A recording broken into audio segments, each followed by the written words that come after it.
Good afternoon, everyone. How's everybody doing today? I hope that you've had a great day listening and learning so far. We've had two excellent speakers, presenters in Nick Gaudiosi and then George Slavic. And we have the esteemed pleasure and opportunity to be able to talk about an exciting topic, which I have a lot of passion about, and that is diversity and inclusion. I'm going to be moderating today. We have a panel of two esteemed guests, and I'm just going to read through their bios here right now. The first panelist that we have is Vic Venkataraman. Vic is the Sales and Strategy Group Leader for PNC Regional Business Banking, an exciting foray into supporting digitally inclined small business customers across the national PNC footprint. Vic most recently was a territory sales manager for healthcare banking and previously a senior healthcare banker in the New Jersey market. Prior to returning to PNC in 2011, Vic co-owned and managed a boutique business advisory firm specializing in valuations and exit strategies. Vic has been an advocate and strongly committed to PNC's diversity and inclusion initiatives. In 2013, Vic launched and was the president of the Asian American Employee Business Resource Group in New Jersey, where he's currently serving as the local market sponsor. He serves on New Jersey's Diversity Inclusion Council and was previously on PNC's Employee Business Resource Group Advisory Council. And Vic is also a certified medical practice executive. So thank you, Vic, for your time today. Second, we have Brian Courtney, who joined the Safeguard Group in 2005 and serves as a Vice President Healthcare Practice Leader, as well as a producer for the company. He has a primary responsibility for the direction of client services to the professional services industry. Brian began his career at the height of the medical malpractice crisis, working with a large regional insurance broker. Brian served clients in the professional service industry, placing various coverages such as malpractice liability, directors and offices liability, and employment practices liability. Prior to joining the Safeguard Group, Brian joined a large national insurance brokerage firm where he gained considerable experience in risk management, serving the needs of large professional organizations. And Brian also serves as a member of the board of directors of the Pennsylvania MGMA. So thank you so much, Brian, for your time. And just to kind of get started and where this came from, so obviously following the events of George Floyd and following the events that have happened over the past couple months, diversity and inclusion has been at the forefront of a lot of conversations, particularly in our organization and in Brian's organization as well. So we feel this is a really important topic to talk about, and it's something that we really have an engagement around, and we're really excited to be able to share with you today. So I wanted to turn it over to Brian first, and then we're going to move to Vic, just to kind of talk about why diversity and inclusion is important to you and as a kickoff to the call. So Brian, we can start with you. Yeah, so my background in history, particularly with giving presentations within Pennsylvania MGMA, was largely around HR-related issues like harassment, sexual harassment, and workplace bullying. And recently, Pennsylvania MGMA said, "Hey, we'd like you to do a presentation on diversity and inclusion because it's a HR-related topic." And as I was researching and learning more about it, I found that it wasn't really just an HR-related topic. It was more of a leadership topic that required a lot more discovery, deep thought, and how do you build that into a business case for greater diversity and inclusion within the workplace. So where I went from a position of strength and really knowing an HR matter like harassment and bullying and things of that nature, I went to discovering that I had a weakness, a leadership weakness. And like any great leader is, you want to know what you do really well, and you want to know where you can certainly improve. So I did, took some personal inventory and said, look, I really want to get better at this. I really want to better understand diversity and inclusion as it relates to the workplace. So started with, really three things that I wanted to accomplish for myself. One was to get better educated on the subject. Number two is to create greater awareness of the education that I was going through, the educational process that I was going through. And then the third was, actually creating meaningful action steps with, my clients and the organizations that I belong to that can improve inclusion and diversity in the workplace. So at the end of the day, that was really the things that, I took away from the subject, and I continue to try to improve and get better at day in and day out. Thank you so much, Brian. And I'm going to turn that same question over to Vic so he can introduce why diversity and inclusion is important to him. Thank you, Vic. Yeah, thanks, Nick, and thanks, Brian. I think Brian actually teed up a lot of my own personal sentiments, and I'll share a bit of a personal story, but I think a lot of it's founded in much of what Brian shared, which is, hey, there's a business case, there's data to support the awareness or the need to be intentional about incorporating diversity and inclusion into an organization. So there's the business case, let's call it the customer case for a moment, the patient case, if you will. And then there's the component of talent development, the talent framework. My personal commitment stems in a slightly different fashion. I was born in Brooklyn and raised in Jersey. My folks were born in India. My father came here in the late 70s. He was an industrial engineer, had a master's degree, had a job, actually, surprisingly, he actually built elevators for the Trump Tower, and he's been, in that space he was in that space for a long time. In the late 70s and early 80s, if you'll recall, the industrial engineering space actually took a nosedive, and so my father was out of a job. My mom actually came here after having received her visa in India. She came here in 1980, and they had already been married for 9 months. It took her some time to get her visa. She got here. My dad had just lost his job. And the first day she got here, he said, hey, she was an English professor in India. And obviously she would need accreditation to have a job to teach in the US. And so my father looked at my wife and said, look, my mom, and said, look, I need to find a new job. I just lost it. You need to find a new job. Welcome to America. And his best friend at the time, who I still know, said, there's an opportunity at a financial services firm. It's an insurance firm in New York City. My father said, what do I possibly know about this industry? I'm an engineer. But he needed a job, went to the interview, met a gentleman whose name is Vince. I still know him. Big Italian guy. Looked at my father and said, hey, you're a bright gentleman. Took an assessment that he passed. My father, by the way, is nothing like me. He's mild-mannered, he's timid, he's sharp. But he doesn't have that quintessential, prototypical sales acumen, sales personality. And so Vince looked at my father and said, I don't think you're going to cut it in this world. I think you need to start looking for another career. I'll give you a stipend because you passed the assessment that we gave you. But I would start to look for another opportunity.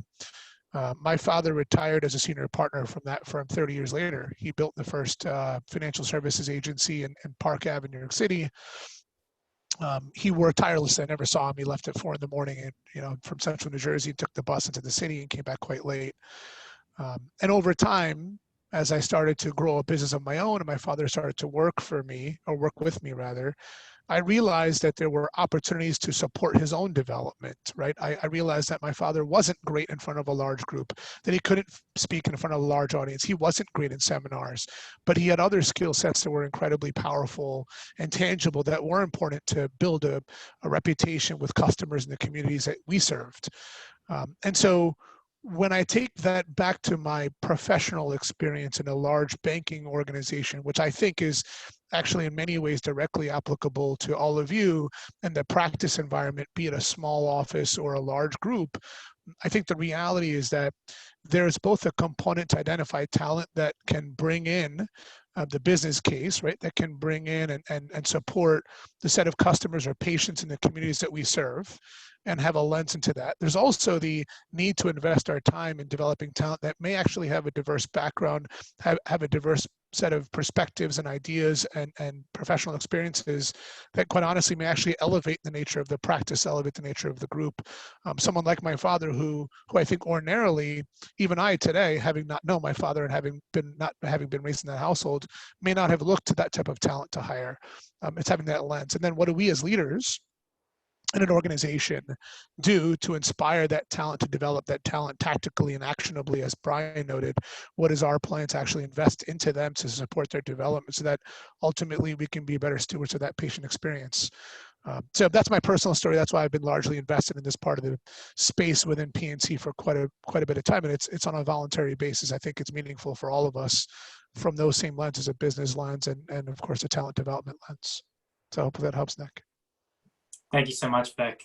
Yep. And so just the preface for everybody that's listening in and listening in on a recording.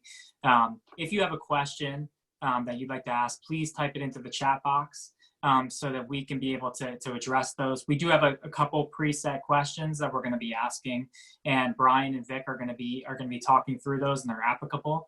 But we want to hear from you. I mean, this is an opportunity to be able to address questions that you have right now. I know this is an important topic, and it's something that we feel is very, very important. So we want to hear from each of you, and we want to hear your thoughts around it. So the first question we're going to start off with Brian. The question states, how do you get your teams to recognize and embrace the diversity that exists when it may not be as readily apparent?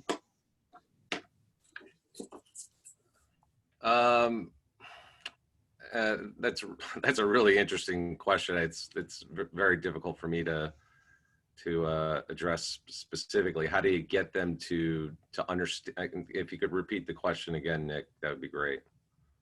Yep, and I'll expand on it too. So how do you get your team to recognize and embrace the diversity that exists when it may not be as readily apparent? For instance, you have a team largely composed of Caucasian females. Some may consider that the team to be not diverse. However, they may have age diversity, religious diversity, even family life diversity. The diversity is what makes the team work well, since different assignments accommodate different needs. Diverse taste in entertainment can help to contribute to a harmonious work environment. Yeah, I think what you're describing, Nick, is the intersectionality of all of us. We're all unique individuals. There's things that actually bring us closer together than to actually separate us. So the thought process of being categorized in any one category. So for example, I'm a white heterosexual male, with such and such political views, such and such religious background. There might be some intersectionality with other people from other different backgrounds. So getting people to understand or maybe look beyond race or look beyond religion or look beyond gender are really, really important. So actually helping them see the commonality that one may have with a particular group of people is something that it's pretty readily apparent, in my view, that where do I find commonality with somebody versus where do I find my differences? And even though I do have differences, I'd love to get to a point where we are curious about each other's differences and trying to understand the different backgrounds and cultures that unify us as well. Yeah, well said. I think I'll take it a slightly different approach. I think it's important to embrace the diversity that's within all of us. If I think about why we in fact look to incorporate diversity in the workplace, as I shared in my sort of opening comments, there's a talent framework. There's also this need to understand the communities that we serve and the patients that are in the community, right? And so I think at the front of this conversation is, hey, if your practice in many ways starts to reflect the communities you serve, you'll probably have an opportunity to scale, expand, and be more sustainable long term, right? But if I tie it back to embracing diversity, status quo, no changes in the practice, staff is the way it is, and you take a look at it, I would say, even in a smaller practice environment, so scale is largely not relevant. There is an opportunity to do more of what I think Brian was kind of leading towards, which is team building activities, getting to know each other, opportunities to take time aside from the daily grind of operating a practice and the mundane work that might be involved therein, right? But it's to say, hey, let's do a psychology type test. If you've heard of the DISC profile or Myers-Briggs, certainly in my own firm previously, that's what we used to do. At any new hire that I would bring into the company, I would give them one of those tests, the Myers-Briggs in particular, and I would pull up with each individual and say, hey, where are your strengths, where are their opportunities, but also more importantly, what makes it tick? What do you like to do? What makes you who you are? What makes you unique? To flesh out that sort of diversity in the workplace that I was seeking out, intentionally seeking out. You'll hear me, I'm sure Brian, use that sort of word intentional a lot. It's a big word and a big concept in the D&I world. But I think if you're intentional about trying to ensure that everyone in the practice gets to know each other and what makes them unique, I think that in and of itself allows you to embrace it. But I would just encourage you to think through, hey, what tools and resources are in fact out there that you should consider utilizing? Things like the Myers-Briggs and DISC profiles and other assessments that might get you a better lens into actually who you have with that talent. Going to sports games, understanding what makes them unique and what makes them different is great. And I think that's an effective way of understanding what makes them diverse, but how they think differently, how they behave differently, how they approach different circumstances distinctly. I think that's where, quite frankly, a lot of the value creation, that sort of accretive value you're looking for at the practice level, that starts to come to the fore when you really understand how people approach different circumstances, right? So that's how I would look to embrace it. And if I could add to that too, what Vic's talking about is trying to get people to bring their authentic selves to the workplace, right? The more authentic you are, the less you feel like you need to cover up certain aspects of who you are as a person, the less productive you will be within that company or that organization, and the less productive that you are within that company and that organization, the less productive that the team and the organization is. So, using tools or using training to help people bring out their more authentic selves will ultimately lead to drive further innovation, further production within the organization. Yeah, and I'm going to ask Brian a question, right? So make it more of a conversation. I think it's such a great point. I think being authentic today more than ever before is a challenge. We live in an incredibly divisive country, unfortunately, right now, and I think we all see it every day. And look, I have friends in politics that say this to me consistently. It's a new age. And 20 years ago, they could grab a beer at the bar that everyone was at, and they're in D.C. and political forums. They can't do that anymore. They all go to different bars, and that's disappointing. But it's a reality. And so in a practice environment where you can't necessarily tell people how to behave or what to do, how do you bring that out, maybe at Safeguard, right? How do you bring out that authenticity? How do you encourage them to be that authentic person? Because I know we struggle with it at PNC, and we have 50,000 plus employees. Yeah, I'd say it's a struggle at Safeguard Group. It's a struggle within any organization, whether it be Pennsylvania MGMA or my kid's soccer club. I also serve on a community education foundation board. It's a struggle to get people to bring their authentic selves because we live in a soundbite type type of world where people fear that if I identify with a certain candidate, that makes me that I line up with all their ideologies, not just some of their ideologies. I don't really know the answer. Like, I don't think there's any easy answer other than to really break down and go through some cultural consultancy where you're getting to know the people as true individuals and true human beings. And it takes time. It's not something that that you can just say, oh, I checked the box, I did the training, now I'm affluent in this new world. You really need to invest in yourself and invest in other people to understand what what unconscious bias that you may have. And then I also think there's a great deal of emotional intelligence that needs to occur when you're talking about when your unconscious bias is pointed out to you. And does it make it okay to have unconscious bias? No, it doesn't make it okay. But everybody has it, and recognizing that everybody has it, and then saying, okay, well, I'm sorry if that offended you. You know, I'm going to make strides to make sure that I don't do something like that again to offend you. And then I'm going to check back in with you to make sure that I'm doing okay by you, because I want to treat you the way that you want to be treated, not the way that I want to be treated. Yeah. So I think, starting at that point is saying, how do we treat others the way that they want to be treated is very difficult, because sometimes you may not know how they want to be treated. And sometimes it can be a really messy process, and it's not always perfect. Yeah. But having enough emotional intelligence to step back from that and say, I'm sorry, it's not that, I didn't intend to do it, but, it doesn't make it okay. I'm going to try and fix it and make it better. Yeah.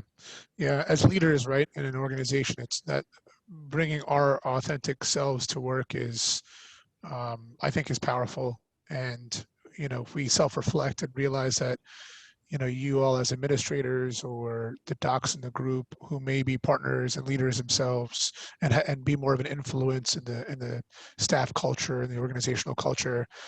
I think if we self-reflect and you realize you or they are not exhibiting some of that, you're not really bringing your whole self to work, so to say, as Brian said. Well, I think it's an opportunity to start to think about how you might do that, but it's also an opportunity to say, hey, is there someone in the practice that does that really well that we can lever, right? That we can support, and maybe they can influence the inclusive culture that you might want to drive. I think a caveat in all of this, though, is, I'm sure Brian would agree, is that this conversation is an awareness dialogue, right? There's a business case to it. We're both saying, and I think that it's pretty clear. It's an awareness dialogue. Whether or not you incorporate it into your practice is at your discretion. But ultimately, there is value. There is value to driving the practice's success long term. And I think that's where, obviously, a lot of the consumerism is headed. And I think some of you have listened to that presentation prior to this conversation that ties into a lot of what Brian and I are now talking about. Yeah, to give you an example of kind of just unconscious bias, and where it could be potentially harmful for your organization if you don't, listen to it and address it. So I'm president of my kid's soccer club. I'm largely tasked with a lot of fundraising efforts for the soccer club. We have a scholarship fund that supports and provides financial need. It's purely financial needs-based scholarship program to allow kids to continue playing soccer, within our soccer club. Me personally, I get a lot of joy out of, raising money to make sure that, all kids, regardless of their background, are provided the opportunity to play within our organization. And so, seeing how our scholarship program was being run, I had some concerns that, maybe we weren't doing enough. So, we went under different leadership. Somebody else was now running the scholarship program, and the scholarship committee came back with really two action items. Number one, they hired a third party to review all the applications going in to make sure that there wasn't any bias towards any individual whatsoever. So the board now was removed from that decision and using a third party organization to handle the needs. The second one, which was really painful for me to come to grips with, because it happened under my leadership, was none of the materials that we had were in Spanish. Now, here I am trying to raise a lot of money to make sure that, I'm creating an inclusive organization. And if you know anything about soccer, that the Latinx and Hispanic community are very passionate about the sport, and I wasn't putting it in a language that they would understand to go and potentially get support from our organization. That was pointed out to me. As bad as it felt to hear that news, that I missed that, it was something that I could fix, right? And then I could, and I did fix, and we made sure that we put the materials in English and in Spanish to make sure that we were serving serving the Hispanic and Latinx communities in a very meaningful way. That allowed us to increase the number of applicants that came forward for scholarship assistance. So again, did I intend to do it? No, I didn't intend to do that. But once it was pointed out to me, I now had an opportunity to fix it and improve, the level of programming, the quality within the club. So it's just an example that, of many that, could potentially be unintentional. But again, you're as a leader, you want to find out where you're weak and make strides to try and improve and correct that situation. Yeah, I think that that's a great point, Brian. And Vic, thanks so much for your response to that last question. Just to kind of go back and to what Brian said, it really is an investment in yourself, and it's an investment in your employees and your organization. I'm going to ask a question that's going to lead into another question, and I think really for everyone on the recording and listening in, to understand diversity and inclusion, you really have to get to the core of separating and then combining diversity and inclusion. So in your own words, can you explain what diversity is and what inclusion is, and then how they work together, and can you have diversity without inclusion? I can take it first. I mean, I think, look, I think we've touched on a lot of it, frankly. You absolutely can have diversity without inclusion, and look, that might work in certain organizations, right? I think not in a practice environment necessarily. There's a lot of team type work that's necessary to be successful, but there also is silo type work that can be effective. And I would tell you, in a sales organization, where you have front office type people interacting with the customer, i.e. front office personnel in a practice dealing with patients that are walking in, perhaps sometimes having purely diversity of thought, diversity of approach can be in and of itself an effective strategy.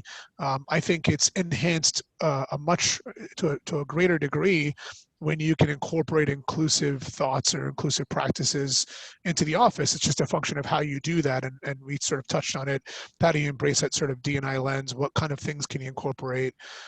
So there's no good answer. They are distinct, right? I mean, Brian said it earlier. You can have Brian and Nick Coram in this meeting right now, and they're both white males and heterosexual, and they're both married, but they're not the same person. I mean, they're two different people, and they have different backgrounds and different perspectives and different ways of approaching things. And that in and of itself makes them both diverse on the surface. And it would be inappropriate, arguably, probably some level of unconscious bias within that, for me to assume that they're both the same, that they both have the same way of looking at things or have the same family background. That wouldn't be prudent to me. And so as a leader, it would be incumbent on me to recognize that diversity and then to create an inclusive environment so that we can all work together in a cohesive place. We don't need everyone to be best friends, right? I think that's a hard lesson that we learn in any organization. Not everyone's going to like you. Not everyone's going to want to be your best friend. This is not about, a sort of hunky-dory, let's all be happy together expectation. I think that's a great ideal if you have it and you can get there in your practice. More power to you. But that's not what we're saying here. It's saying, hey, let's reflect the communities that we serve. Let's ensure that the staff understands and appreciates what we all diversely bring to the table, and understanding that, having that level of empathy is in and of itself being inclusive, being appreciative and being respectful of the individuals in the practice and their opinions, without it affecting or adversely affecting any of you, right? If it goes too far, if some of these opinions and beliefs come to the fore and start to adversely impact your own opinions or your own way of doing things, that's a different circumstance. That's an HR related issue. Then maybe we'll get to that part of the conversation too, but I think there is a need to have an HR policy in place at the practice that has some level of incorporation into D&I. I'll share with you our CEO, Bill Demchak, PNC Financial, right? A few years ago, we had a leadership conference, and it was a diversity and inclusion leadership conference.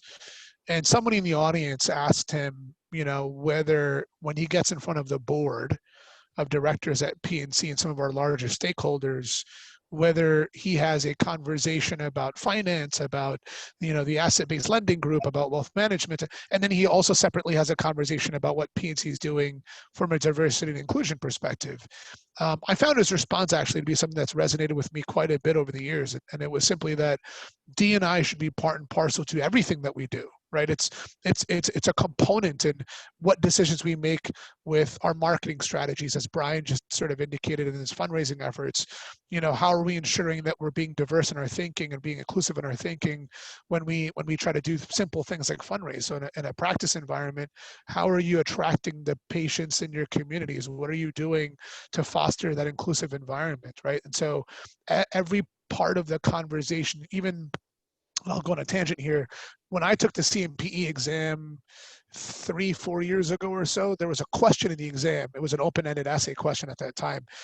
And that question was, if you had a patient in your practice that was transitioning or had a gender preference, that maybe have distinct from what they biologically represent as, and they go by she instead of he, what do you do? Right? If you're the administrator of the practice, what do you do? And they're about to see a doctor. Do you have a conversation with the doc in the practice? Is it a part of the policy? What do you tell the staff? How do you manage that environment? That was the open-ended question. By the way, I think for the MGMA broadly was a really, really forward-thinking type of question to be asking in that exam. And I think it was timely. I think we need to be thinking about how we incorporate those types of things in our HR policy. I think it's meaningful for us to be doing those things. Anyway, I know there's a sort of broader perspective on sort of where you started here, Nick, but diversity and inclusion absolutely go hand in hand. And we need to think about those types of things, but they are distinct. Yeah, I agree. Thank you so much. And it kind of leads into you had touched on the HR component of it and the diversity and inclusion plan in general. And we go back to what Brian said earlier about really creating action around what the diversity and inclusion plan looks like. If you had to talk about what would be the key components of a diversity and inclusion plan, and in general, because I know that both of you work for organizations. An important part of diversity and inclusion is employee business resource groups, employee resource groups, allowing employees the opportunity to be able to be mentored in that in general, and giving them skills to be able to develop. How do you implement those type of activities into your organization or practice so that they can be included into your HR diversity and inclusion plan? And I'll start with Brian. Number one, it always begins with leadership, right? Leadership has to make the business case of why they want to incorporate diversity and inclusion as part of their overall business strategy. And the employee resource groups are important because the employee resource groups make people feel like they're represented within the organization, that their ideas are going to be presented in the organization, and put race or religion or any or gender or anything else aside. Like, every organization has an employee resource group right now. You just you don't even recognize it. You might have if you've ever been a part of a sales meeting, right, or a care or a customer service meeting, that's an employee resource group. It's allowing you guys to collectively come together to make sure that your ideas and your culture is coming into the organization and is going to be implemented within the organization. So, leadership has to look and recognize, okay, how can an employee resource group bring greater innovation, greater productivity within the enterprise, and how do we help support that? How do we facilitate that? Yeah, and I mean, it's really, really well said. You cannot have a D&I plan if you don't first just define what are you actually trying to cause. I mean, what's the mission? What are you trying to do? And if you believe that there's something worth, evolving within the practice, if that's something that you think is worthwhile.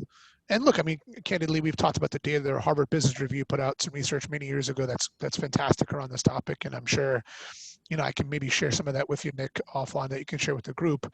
But I would say define that mission first, right?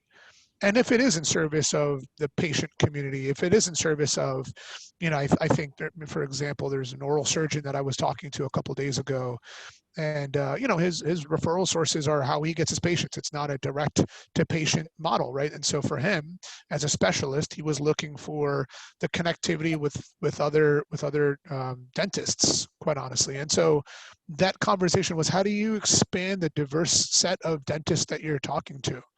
And so his mission shows up a little bit differently, but ultimately there are stakeholders. And so who are those stakeholders?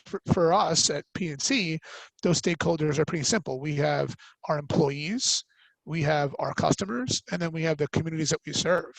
And they are actually, even though the customers and communities we serve might seem to be the same, they're not, right? We have a regulatory commitment to ensure that we're investing in the different communities that we serve.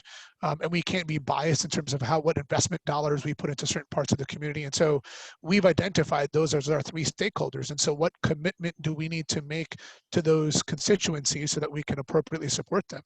Whatever that mission is for your practice, for your group, and you understand what those stakeholders or who those stakeholders might be, then how do you build a model to best support that environment? I think going back to what we talked about earlier, just being intentional. How do you actually intentionally create a plan? I think it takes some thought leadership. I think it takes some research. I think it takes the time to just make yourself more aware. This 1 hour conversation won't get you there, right? I mean, it's maybe to spark a dialogue within the practice. If anything that can benefit from this type of a conversation is to, I mean, look, it's like anything else that we go to. We all go to lectures and listen to different presentations and conversations. And sometimes they're empowering and great. Sometimes they're flat, right? But ultimately, hopefully, we're all walking away saying, hey, what are the 2 or 3 things that we can take away from this conversation that we can then have a conversation around with our partners in the practice, or, other folks that we need to engage with, or other administrators. And that tactical strategy, I think, is probably more important. Yeah. But I would put a plan in place. Yeah. I mean, I think employee resource groups, and I'm in the business of managing risk. If you felt like you haven't lost on business opportunities because you haven't incorporated diversity and inclusion within your practice, you're kidding yourself. And I'll give you an example where maybe an employee resource group within a company could have helped mitigate a financial loss. And if anybody remembers the Peloton ad from the holidays, right?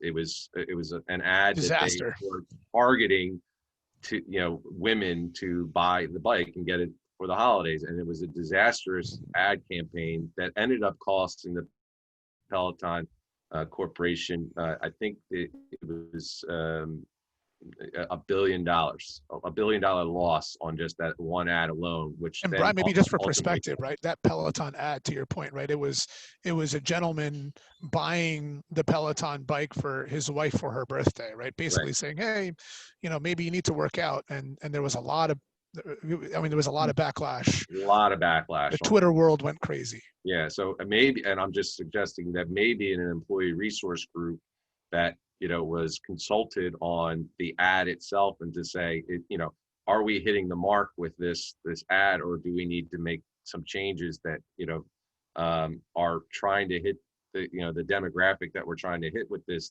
ad. An employee resource group could have ultimately protected the Peloton organization from putting out an ad that was considered largely sexist. So yeah, we I'm in New Jersey, and in central New Jersey, there's a very large Asian American population, particularly in central New Jersey, in the Middlesex County, Union County areas. And it's interesting because we had this conversation as an organization to determine where we wanted to invest certain dollars in financing for certain special initiatives. And the initial conversation was a couple of years ago, but we didn't incorporate it in a dialogue with some of our EBRG. We call them employee business resource groups because there's that business element to it. But we didn't include them in the dialogue, and one of our D&I council leaders said, I think this is a huge mistake. If we don't consult with them, we might be missing a community opportunity. And then so we brought in our Asian American EBRG. We had this really extensive conversation, and then we ended up doing something very specific to the Asian American population, which in and of itself is a significant diaspora, right? And because of that, it actually generated quite a bit of new volume, quite a bit of engagement. We saw some ads in some Asian American media that we thought we wanted to incorporate for ourselves, which had different languages, a different cultural way of displaying content. It was a really interesting initiative, which bore fruit. I mean, we gained a lot of productivity and a lot of support in the communities that we serve. And by the way, intentionally so, but rightfully so. They're an important part of our community. So, well said. We need to consult with those EBRGs regularly. Yeah. Thank you so much, Vic and Brian. So we're coming on 5 minutes left in our conversation, and I know that you've had a lot of valuable information. So I just wanted to ask in the little time we have left, if you have some parting words to kind of wrap up the importance of diversity and inclusion for everybody that's attending this webinar, maybe attending the recording later. Yeah, I mean, for me, I've been working with a consultant with another organization that I'm a part of, and he's forgotten more about diversity and inclusion as a subject than I'll know. And one of the areas that he's helped and support me is stop trying to be perfect. It's not going to be perfect. You're going to make mistakes along the way, but that's okay. That's what every good business leader, entrepreneur does. They make mistakes, they learn from them, and they move on. And I think that's part of the reason why the discussion, the dialogue doesn't get started, is people are afraid that if they make a mistake, it could hurt them. And I'm of the belief that you're the effort that you put into it is going to ultimately improve your organization, and that effort, is welcomed, and it will never be looked at as a negative as you're making those efforts and those strides within your organization. So, if there's a fear of getting started because you don't know what the end destination is going to be, that you're not going to get the full benefit of it. You have to just get started. Get yourself started, become a little bit better educated on the subject, and then look to incorporate these things into your organization. And again, make the business case why you would want to do it. Yeah. I would just say, in addition, maybe two things. I'd say identify the champion in the organization. Who is that individual or individuals? Who are those individuals who will really champion this cause, presuming you feel that it's something worthwhile to pursue. And if you do, and you define that champion, then it's what Brian said. You have to have a sort of tactical plan, but no one's going to be perfect at this. And I think doing it to just do it, that tick mark is a useless endeavor. And so if you go down that futile path, I would say it's probably not worth the time and effort and potentially money. I think you need to focus on why there's importance, and then sort of look at that data and the research that might support doing this. So I'd say number one is identify that champion. I think the other part of it, for me at least, is there's a mentorship component within D&I that often gets overlooked. And so, if there's a Korean banker many years ago who told me this. He said he has 3 different types of mentors. One is someone who is a sort of prototypical mentor, one that you would like to become or be like down the road, or who's been in your shoes before and you can learn from, right? One is a mentor that's a peer of yours and that has a different perspective, and that's where that diversity of thought comes in. Somebody has a different perspective, and how do you seek those out? And so as a champion in the practice, it might be you to say, say, hey, let me pair up a couple individuals who are potentially peers who can learn from each other because they approach things differently, and how do they support each other. And usually it's best if they can build that rapport on their own, but you might need to spark that relationship. But the third type of mentor is somebody who's yet to be in your shoes. And as a leader in your organization, if you think about the practice environment, who are the future leaders of tomorrow, that next generation that's yet to be in your shoes? It sort of reverses the typical way of looking at mentorship. It's the atypical type of mentor. It's somebody who's yet to be in your shoes. And this banker had shared it with me and said, their view on the future, their view on what's ahead could be vastly different from what your view is. They could have a very different perspective on where healthcare is going. Maybe it's the telehealth route, and maybe they have a perspective on how to incorporate AI into practice. And it might be far-fetched, but you need to hear it, because that perspective is incredibly important. And so I would say, if you think about incorporating D&I into the practice and having these tactical approaches, getting a champion, it's also somehow identifying, hey, what kind of mentorship can we cultivate in this environment that can actually yield some results. And we've at least borne some fruit from doing some of that work too. So yeah, and I know we're at time here, but honestly, this has been a really awesome conversation. I enjoyed it. Thank you, Brian. It was great being on a panel with you. Thank and you. Nick. Thank you to both of you. And just to kind of go off of that. So Vic has been a mentor of mine since I started PNC, and I really want to just talk about the importance of mentorship and how important it is to the organization and the practice. You really can learn a lot from having mentors, and it's important to the diversity and inclusion panel. So I would just really. So if you don't like Nick, that means it's my fault. If you like Nick. Yeah. That means you could. Well, I just wanted to thank Brian and Vic for your time today as panelists. I hope that everybody on the that's able to come in today to the app was able to get some valuable information from a diversity and inclusion perspective, as well as the two speakers that we had today. If anybody has any questions about the application or anything that we've had today, please reach out to whatever you. To our organization or the president, Tracy Evans, if you can. We would love to have you tomorrow. We have the ACMP talk, which starts at 8 a.m. tomorrow. And I will be talking about the ACMP certification. And then we're going to have some more amazing topics that we're going to talk about tomorrow, including our guest speaker, Mike Regina, tomorrow. We'd like to thank our summit sponsors for today and tomorrow. We couldn't do this without you, so we very much appreciate it. And everyone that is part of the summit and has tuned in, please reach out to and be engaged with the sponsors. They are a vital part of this organization, and we appreciate them very much. So thank you all for your time today, and we hope you have an excellent day. Bye, everyone. Take care. Take care. Bye.